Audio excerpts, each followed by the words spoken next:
No vídeo de hoje eu quero trazer algumas questões para vocês, mais precisamente 5 questões que estão sendo bem cobradas na prova teórica do Detran, e eu quero explicar para vocês essas questões. São questões de sinalização de dispositivos de retenção. Tem uma questão de semáforo nova que começou a cair essa semana, e também tem 2 questões falando de advertência. Então, eu vou trazer para vocês essas questões.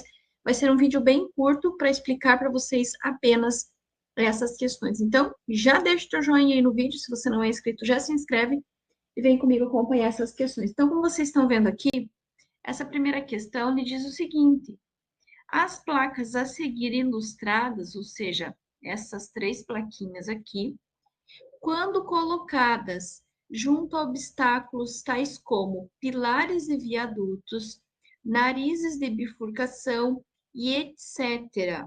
São dispositivos de sinalização de alerta do tipo marcadores. E aí que está a questão, ele quer saber marcador do quê? Aí esta plaquinha aqui, essas placas, elas são placas de advertência. Ah, prof. Lu, mas elas estão preta e branco. Sim, ele está contando que ela é preta e amarelo refletivo. Então, é essa que está do lado aqui, ó. Coloquei os exemplos aqui para vocês. Essa é a aplicação dela real. E ele vai cair assim, preto e branco. E ele vai contar que, na verdade, é preto e amarelo refletivo. E ele quer saber marcador do que eles são. Neste caso, eles são marcadores de perigo. Por quê? Porque eles são colocados nos pilares dos viadutos, justamente para alertar que ali tem um pilar e você não corre o risco de acabar batendo o teu carro. A mesma coisa em nariz de bifurcação. Nariz de bifurcação é isso aqui, ó. É quando vai ter a bifurcação da via e aí vai ter essa placa indicando. Então, ela é um marcador de perigo. Então, se cair essas 3 plaquinhas, preta com branco, na realidade, a aplicação delas é no preto e no amarelo refletivo, e ele vai perguntar marcadores do quê? Eles são marcadores de perigo. Esse daqui é muito parecido, mas aqui ele já vai contar que eles são marcadores de alinhamento. Eles são dispositivos utilizados para quê? Então, aqui ele contou qual dispositivo que eles são. Eles são, tanto essa placa grande quanto as plaquinhas menores, marcadores de alinhamento. E agora ele quer saber a utilização. Para que eles são utilizados?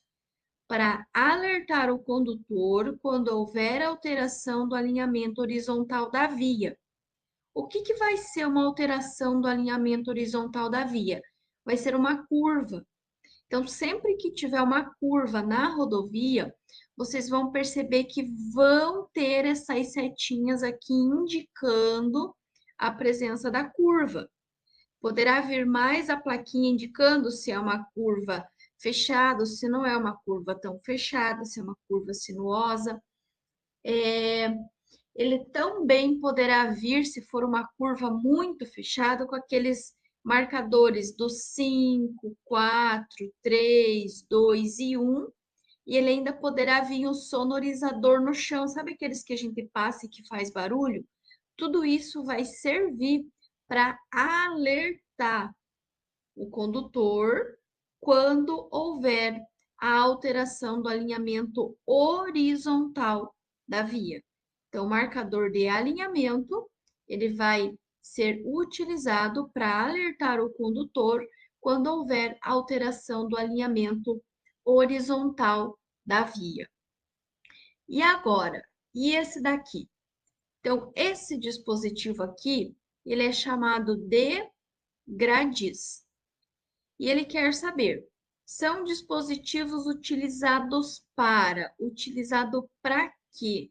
Aonde que eu vou utilizar um gradis? A resposta correta será para evitar a interferência de um fluxo de veículo sobre o fluxo de outro. Pessoal, é um dispositivo de retenção, tá? Por que que dá a impressão que a letra D está certa, mas não está? Porque esse dispositivo, ele pode ser usado tanto para fluxo de veículos, quanto para fluxo de pedestres. Porém, ele vai evitar, ele vai servir como uma barreira para evitar a interferência dos veículos sobre o fluxo oposto, para evitar a interferência dos pedestres com os veículos.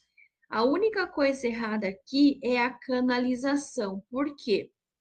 Canalização é quando ele dá um caminho para você seguir. Digamos que tem uma marca de canalização aqui, você vai ter que seguir por aqui. E ele não serve para isso. Ele não serve para canalizar. Ele não está indicando o fluxo. Ele serve para evitar. Ele é uma barreira. Olha, já está desenhado aqui. Ele é uma barreira.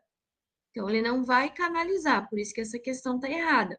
Ele vai evitar, como ele é uma barreira, ele vai evitar a interferência de um fluxo de veículo sobre o fluxo oposto.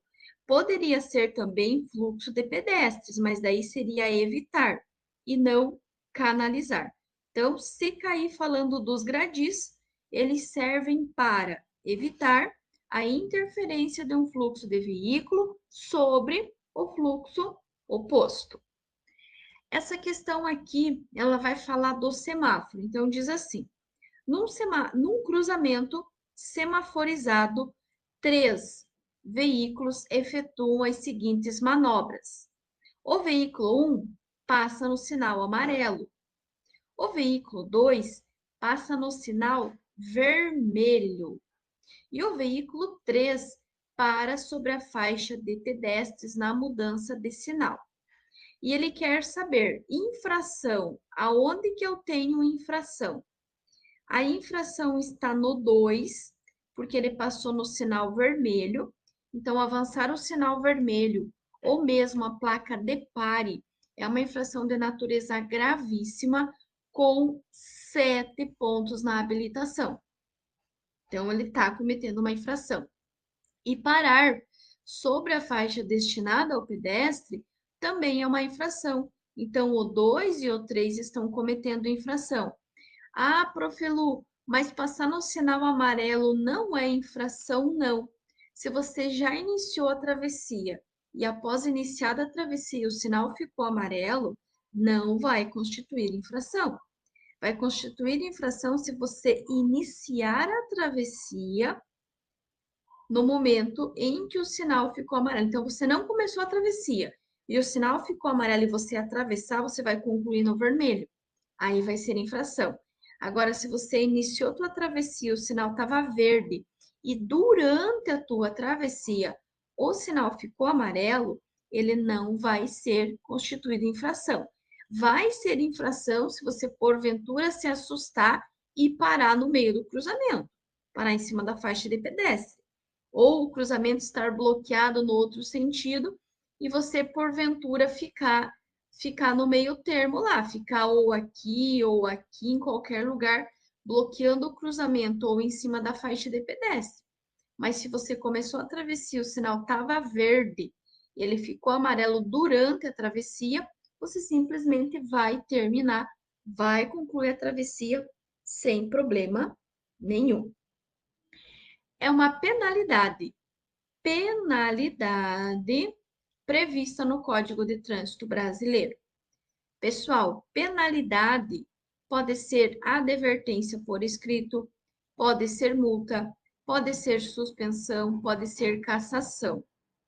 Cuidem, porque o que começa com a letra R são as medidas administrativas. Medida administrativa é o quê? É o recolhimento, é a remoção, é a retenção. Essas são medidas administrativas. Mas penalidade, neste caso, advertência por escrito. Poderia ser advertência por escrito, poderia ser multa, poderia ser suspensão, cassação, entre outros. Agora, olhem a segunda questão. Toda infração de trânsito é passível de uma penalização. São penalidades administrativas definidas pelo CTB. Aqui ele está com apenas uma. Aqui ele já está com duas, que é a advertência por escrito e também a multa. Ah, professora, a advertência verbal não é a mesma coisa que a advertência por escrito? Não é. A advertência verbal é algo que não existe. Tudo que existir, ele tem que estar escrito. Seja uma advertência, seja uma multa, seja uma suspensão, seja uma cassação. Ele tem que estar escrito. Tem que vir junto lá o código da multa, o código da infração, qual artigo está infringindo. Então, não existe advertência por verbal. Não existe. Existe advertência por escrito. A advertência por escrito, ela poderá ser nas infrações de natureza leve ou média, desde que o condutor não seja reincidente na mesma infração nos últimos 12 meses. A multa, que são as multas lá divididas nas categorias gravíssima 7, grave 5, média 4 e leve 3. Também poderia ser suspensão, poderia ser cassação. Isso são penalidades. Aí pode acontecer o quê? Um exemplo. Pode ter a penalidade da multa. Uma pessoa que está andando sem cinto. Infração sem cinto, qual que é? Grave com 5 pontos. Só que aí tem algo errado. Então, já foi aplicada a penalidade. Aí tem algo errado. Está sem cinto. Ele vai gerar o quê? Ele vai gerar retenção para regularização. Então, vocês vejam que aqui vocês têm uma penalidade, que é a multa, e aqui vocês têm uma medida administrativa que começa com a letra R, que é a retenção. Então, sempre que falar em medida administrativa, vai começar com a letra R. Recolhimento, retenção, remoção, entre outros. Agora, quando ele falar em penalidade, aí pode ser advertência por escrito, multa, suspensão, cassação, tá? Então, tá aí algumas questões novas aí bem cobradas para vocês entenderem, para vocês interpretarem, para vocês aprenderem. Se vocês tiverem qualquer dúvida, deixa aqui embaixo nos comentários que eu terei o maior prazer de tirar todas as dúvidas de vocês. Gratidão pela companhia de todos vocês. Gratidão também por todas as mensagens, todos os feedbacks positivos que eu tenho recebido aqui no canal. É uma honra poder fazer parte dessa etapa tão importante que é o teórico. Eu vou deixar aqui na sequência para vocês, para quem quiser, os nossos e-books. Temos aqui disponíveis no canal um e-book tanto de legislação, quanto um e-book de direção defensiva com as questões mais cobradas na prova teórica do Detran. Então, gratidão a todos, sucesso, bênçãos, conquistas e até o nosso próximo vídeo.